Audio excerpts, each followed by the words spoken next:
oh, I'm doing this every day. I'm making sure like the garbage is taken Mm-hmm. out, or like, I mean, I'm doing some equipment checks every day, but that stuff takes like 2 or 3 minutes. And then, so yeah, I mean, the season stuff is objectively that is the same, and we want to keep it that way because we want to hit that goal. But on a day-to-day basis, we could be taking 2 steps forward on stuff, and then the next day be going back because of some kid isn't learning as fast, but this kid is, so we might have to train in a different way that day just because of we want to make sure everyone by the end of the 3 months is on the same page. So And talk to me a little bit more about that. So you're focusing on high school baseball players mostly. How do they find you? How do you does your facility have a theory of learning, a theory of the game? Like what can these kids come in to expect? And then how are you able to facilitate that? yeah, so a lot of it is word by mouth.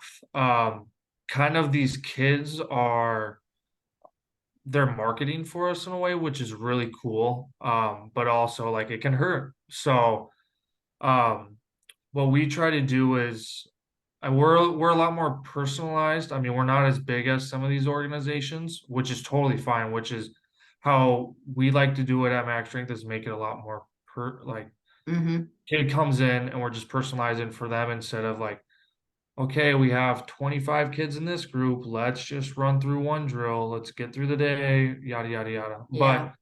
But um yeah, so a lot of the kids are marketing for us in a way, and we like to say like, get your mind right. That's the phrase we use, but we're in a way trying to help these kids not just on the baseball field, but like make them into better people as well.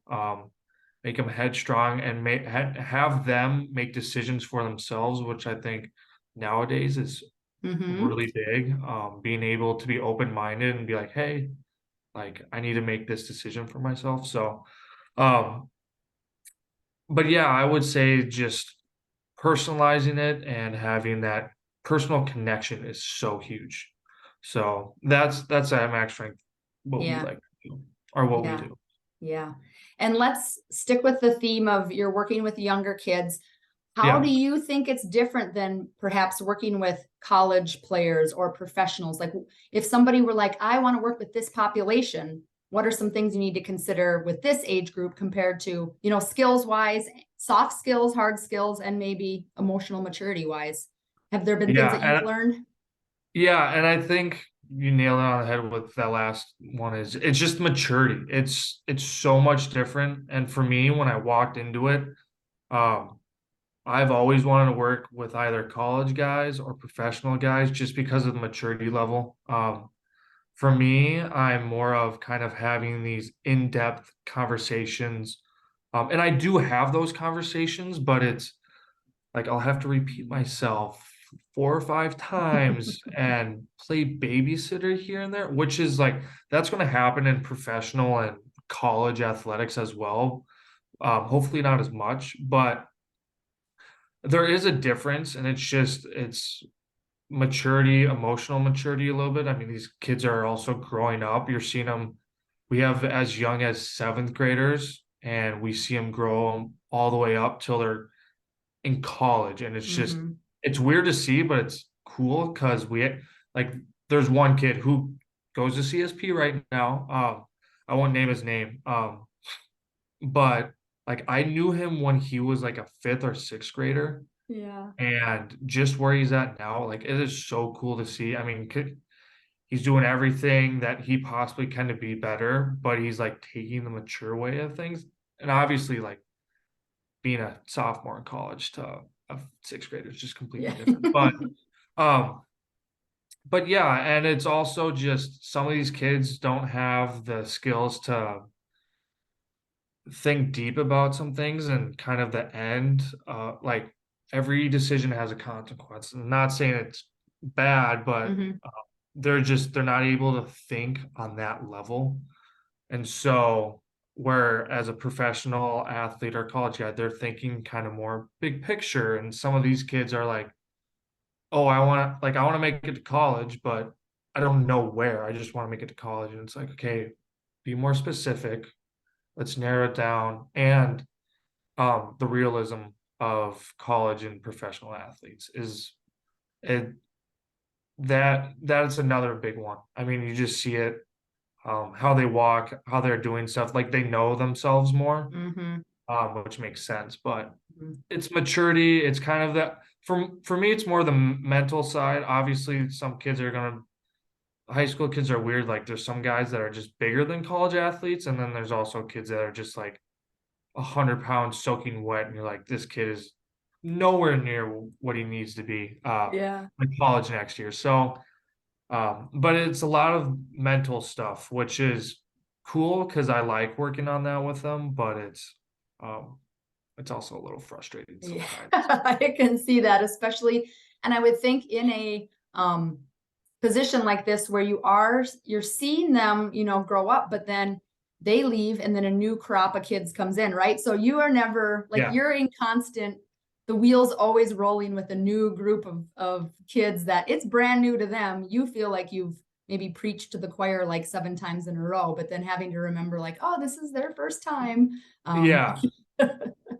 Yeah, I mean, it's great. Like, I never thought I would like working with high schoolers, but it has taught me a lot about myself, and just working on myself. So there's gives and takes, but I've really enjoyed it so far. Yeah, yeah. Well, that is great to hear. And that's awesome to hear that you found some professional and personal growth as well, too, because Yeah, jobs need to be fulfilling for you as well. And when you can see success in the output that the athletes are giving, that reflects on you as well.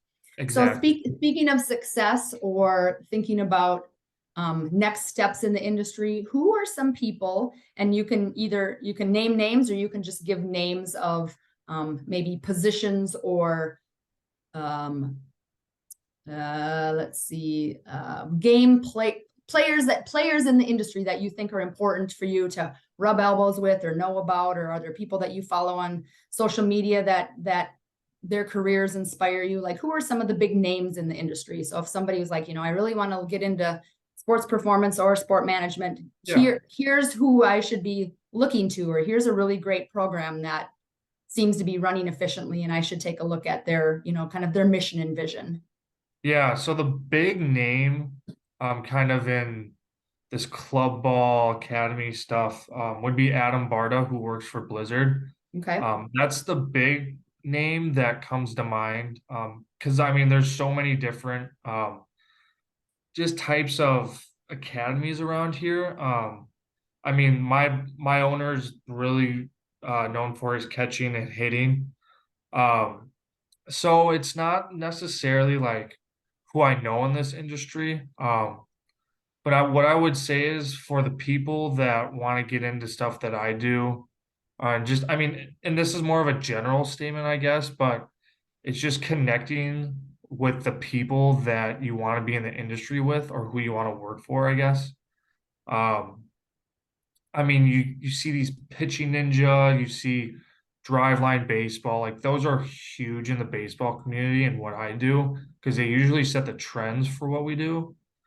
Um, but in general sense, I mean, a lot like how I got my job basically was I worked out at max strength for since I was a sophomore in high school, and I and Zach Elder, who's the co co-owner of it, worked at CSP, so there was a connection there. I've probably bumped into Elder once before then, but that's how I got my start. So it was more so of that. But that yeah, this one's I mean, I don't want to be super general about it and just be like, oh yeah, like connecting with people you want in that industry or the job you want, but like that's so huge. That's how most Mm-hmm. people get their jobs.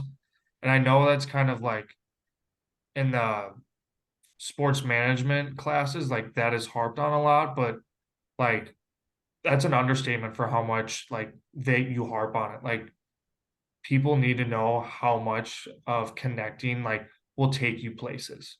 I've I mean I'm always connecting with people, and I've started to pick up on that, and like I mean I'm reaching out to even like some of my parents' friends who just Mm-hmm. might know someone. So Mm-hmm. it's weird, but um, I know that's not really a key player, but like you could literally reach out to anyone about anything that you want to know, and that would be a piece of experience or just like a conversation that could go super far. So I know it's not the greatest answer to this, but it's like that connection piece on just of who to know for what you need to know is super important. So any students watching this, Aaron's not lying either. If you're just going to sit and wait for a job to come to you, right, or hope that somebody's going to put your name in, like that's not going to happen. So there is a reality to the idea behind like not everybody's dream job is to be, Minnesota Vikings top sports analytics guy or whatever, but a lot of people want to work in the pros or the Olympics Yeah. or college level, but that is not where you're going to start. And I think that's important for people to know that you have to meet people, you have to go out of your comfort zone, you maybe have to take a job you don't love for a while to get introduced to other people. And Mhm. it's a business and it's a game. And especially with sport management, keeping your options open, I guess. Yeah, and I mean you'll eventually find those key players when you do connect with people. Um, I connected with one of the sports law professors. I feel so bad. I don't know his name off the top of my head, but he led me with a data analytics guy. Because I've been considering like, hey, like is sports law something that, or just law in general, something I go Mm-hmm. into for another degree? And so they kind of helped me out with that answer. But um, even, yeah, so it's very important. But Right. Keeping the doors and the windows open and having a sense of every opportunity is going to be a learning opportunity, even if it's something that at least you learn that you don't like it. So. exactly, yeah. So you talked about some things that you've learned professionally working with high school athletes, how you've been able to have some personal and professional reflections. Do you have any other examples or anecdotes of ways that you have grown personally or professionally since stepping away from school and stepping into full-time work? Yeah, so one of the things that I've always struggled with is just having, I'm more of an introvert, shy type of person. So personally and professionally is just advocating for yourself. Um, and I know that connection piece that we just talked about, but like that plays hand in hand. It's going out, and it's like, hey, like even if it's not a job you want to do, within that job, like if your boss asks you to do something and you just be like, yeah, um, gaining that experience, um, because eventually it could come a time where you need that when you're advocating for yourself, Mm-hmm. um, and you're trying to get a job and someone asks you like, do you have that experience? And if you do, and then the person that's right next to you that's bidding for it, like you already have that one leg up. Mm-hmm. So being able to do that, is super big. And then the second one would just be communication. I've become a better speaker, a better talker, even in my personal life, just talking with people, holding a conversation. But that's large part because I'm shy. So, but just being able to do that, knowing what to say, thinking about the conversation more in depth. And then lastly, just kind of being more confident in yourself and knowing what you want to do, and just who you want to be, I guess, in a way. Mm-hmm. Because I love max strength, but I personally I want to be in operations for the Minnesota Twins. Um, so just being able to state my opinion and what I think should be done, and having the confidence to do that, um, is gonna really, really help me, when I want to do something like that, because it's a big time job and there's going to be Mm-hmm. decisions people don't like. So being able to stick to your guns on that is important because I'm a very personal person. Like I feel that emotion of what other people are feeling when they're down and sad, but Yeah. um, so having the confidence to do stuff and knowing how you're going to do it and why you're doing it is super important. And it's something that I've picked up. So, Those are great insights for students who are considering this field for sure. What is something you wish somebody would have told you, again, either personally or professionally, about, hey, if you get a degree in this, here's a little known secret that we don't advertise on the glossy front page of the college brochures. And maybe it's been something good, or maybe it's been something like, oh my gosh, like we never talked about this and I learned the hard way. yeah, I think being open-minded and not as, I don't want to say stubborn, but just being able to because I mean, obviously there are stuff that with baseball where I'm like, I needed to have X, Y, and Z, like my plan. But more so of like having other options and making sure, I don't know, that's a good question. Just making sure that your first job isn't going to be your last, Oh, I love that. and knowing that the job growth, you're gonna have to have some patience in it, and that's one thing I am struggling so hard with right now. Because there are just, I mean, I'm 24 right now. I feel like I should be having this top executive job just because of how some other 24-year-olds are right now when I see on Twitter and Instagram. But um, having the patience to actually do your job and do it well is super important. Because that resume is, I mean, it's your ticket into a lot of jobs, and being able to uh, out out compete, but also like stand out from other people. It's going to help a ton. So staying patient, you're going to have to grind out some months, which is, I mean, that's part of sports management. I mean, we work in a much different field than everyone else. Right. So patience and then just being open-minded. Like there's just going to be jobs that you're going to have to do that you don't want to, but the experience is super big. It's super key. And I mean, you the other week, I know we had talked the other week. I had never thought of doing a recreation job. Right. And Right. now I'm kind of looking a little bit just to see like, hey, like, Mm-hmm. is that a possibility? Like Mm-hmm. it's different. It's not something that I in a way I kind of look down upon in a ways at school because I'm like, no, I'm just going straight into professional sports. Right. Like this Right. is what I'm going to do. Right. So, but yeah, I would say just the patience and being open minded, just gaining as much experience as you can because it's going to go a long way. So, Yeah. All right. If you were a hiring manager and you had two candidates that were sitting down with you for a yeah. job, what is going to make one, stick out or shine over the other one? What kind of characteristic does somebody need to embody that's you're going to say, yep, that's the perfect person for this job? I mean, obviously the resume will talk for itself. Yeah. Um, I don't know. I would say that someone that's very outgoing, but in a personal way. I would say there's some volunteer stuff that if you have, I mean, I did some Special Olympic stuff and some other stuff that shows that I don't know there's just a side to someone that'd be like, okay, this person wants to connect personally and have that Mm-hmm. personal connection. Mm-hmm. Um, Obviously you're not gonna be able to tell from like one time you talk to them and be like, this person's super down to earth, but it's like Right. being able to have a conversation of whether you really enjoy it or just I don't know, fill up a room, I guess. Mm-hmm. But Mm-hmm. like, and you just know. But for me, it's having that one-on-one personal like connection.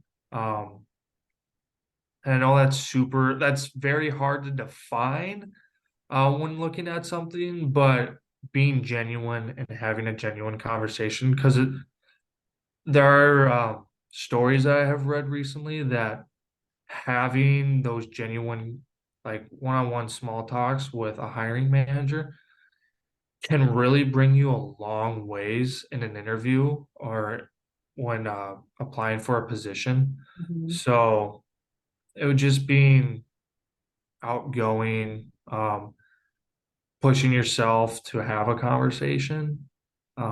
I know it's a much different answer than I think I would have thought of, but like it does like having that connection, meeting someone and actually knowing someone can just Mhm.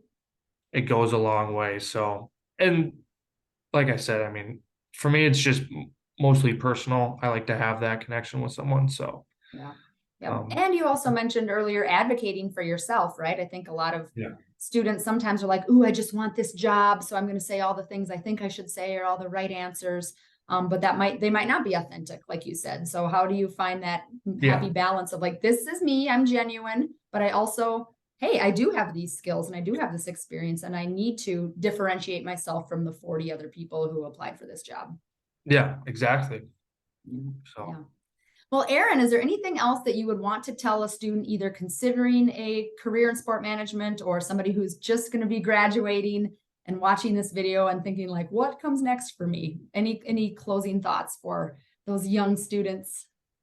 yeah, I would say just be patient. Um, your days are gonna go by super quick. You're always gonna be on the move. But knowing what you want to do and having the patience to get there is going to pay real dividends. And there are just going to be times where you're like, I hate this job. Like, there's no way what I'm rethinking my degree and all that, and been there before. Like, but just gotta stick it out a little bit longer. Be patient. Having that self-control of like, okay, like I know I just need to get through today. Tomorrow's gonna be a better day. But this uh, sports management and just the career choice that we want is just so much different. And there's so much movement that literally tomorrow you could be doing something else. Mm-hmm. It's that fluid. So just being prepared, being patient, I would say is the biggest piece of advice that I can give to anyone because that's something that I'm going through right now. So um, but yeah, don't lose sight of your end goal. And just you're gonna have to gut it out a little bit, but it's totally fine. It's all gonna be worth it in the end. So yeah. Thanks, Aaron. This has been so insightful. I appreciate your time today. Yeah, thank you.